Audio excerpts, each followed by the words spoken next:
ಮತ್ತಾಯ ಅಧ್ಯಾಯ 21 ವಚನ 33-43, 45-46 ಈ ಸಾಮ್ಯವನ್ನು ಕೇಳಿರಿ. ಒಬ್ಬ ಮನುಷ್ಯನಿಗೆ ಒಂದು ಸ್ವಂತ ತೋಟವಿತ್ತು. ಅವನು ತೋಟದಲ್ಲಿ ದ್ರಾಕ್ಷಿಯನ್ನು ಬೆಳೆಸಿದನು. ತೋಟದ ಸುತ್ತಲೂ ಗೋಡೆ ಕಟ್ಟಿ ದ್ರಾಕ್ಷಾರಸ ತಯಾರಿಸಲು ಅಳೆಯನ್ನು ಹುಡಿಸಿದನು. ಕಾವಲಿಗಾಗಿ ಅಟ್ಟಣೆಯನ್ನು ಕಟ್ಟಿಸಿದನು. ಅವನು ಆ ತೋಟವನ್ನು ಕೆಲವು ರೈತರಿಗೆ ಗುತ್ತಿಗೆಗೆ ಕೊಟ್ಟು ವಿದೇಶಕ್ಕೆ ಹೊರಟು ಹೋದನು. ದ್ರಾಕ್ಷಿ ಹಣ್ಣನ್ನು ಕೀಳುವ ಸಮಯ ಬಂದಾಗ ತನ್ನ ಪಾಲನ್ನು ತೆಗೆದುಕೊಂಡು ಬರಲು ಸೇವಕರನ್ನು ರೈತರ ಬಳಿಗೆ ಕಳುಹಿಸಿದನು. ಆದರೆ ರೈತರು ಆ ಸೇವಕರನ್ನು ಹಿಡಿದುಕೊಂಡು ಒಬ್ಬನನ್ನು ಹೊಡೆದರು, ಬೇರೊಬ್ಬನನ್ನು ಕತ್ತರಿಸಿ ಹಾಕಿದರು, ಮೂರನೆಯ ಸೇವಕನನ್ನು ಕಲ್ಲೆಸೆದು ಕೊಂದರು. ಆದ್ದರಿಂದ ಅವನು ಮೊದಲನೇ ಸಲ ಕಳುಹಿಸಿದ ಸೇವಕರಿಗಿಂತಲೂ ಹೆಚ್ಚು ಸೇವಕರನ್ನು ರೈತರ ಬಳಿಗೆ ಕಳುಹಿಸಿದನು.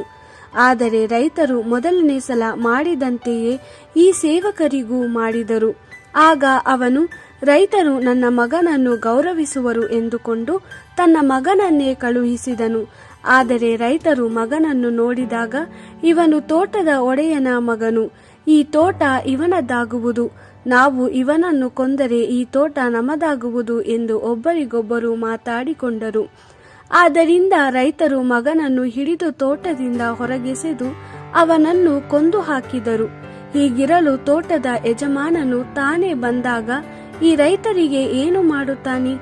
ಯೆಹೂದ ಯಾಜಕರು ಮತ್ತು ನ್ಯಾಯಕರು, ಅವನು ಖಂಡಿತವಾಗಿ ಆ ದುಷ್ಟ ಜನರನ್ನು ಕೊಂದು ಸುಗ್ಗಿ ಕಾಲದಲ್ಲಿ ತನ್ನ ಪಾಲನ್ನು ತನಗೆ ಕೊಡುವ ರೈತರಿಗೆ ಅದನ್ನು ಗುತ್ತಿಗೆಗೆ ಕೊಡುತ್ತಾನೆ ಎಂದು ಹೇಳಿದರು.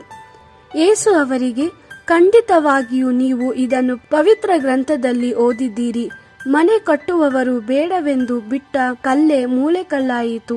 ಪ್ರಭುವು ಇದನ್ನು ಮಾಡಿದನು. ಇದು ನಮಗೆ ಆಶ್ಚರ್ಯಕರವಾಗಿದೆ.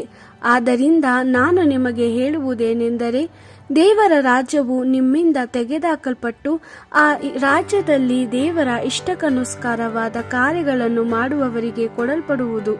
ಮಹಾಯಾಜಕರು ಮತ್ತು ಫರಿಸಾಯರು ಯೇಸು ಹೇಳಿದ ಈ ಸಾಮ್ಯಗಳನ್ನು ಕೇಳಿ ತಮ್ಮನ್ನೇ ಕುರಿತು ಇವುಗಳನ್ನು ಹೇಳಿದ್ದಾನೆಂದು ತಿಳಿದುಕೊಂಡರು.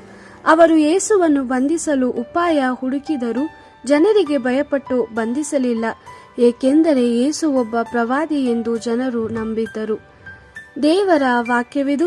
ದೇವರಿಗೆ ಕೃತಜ್ಞತೆ ಸಲ್ಲಲಿ.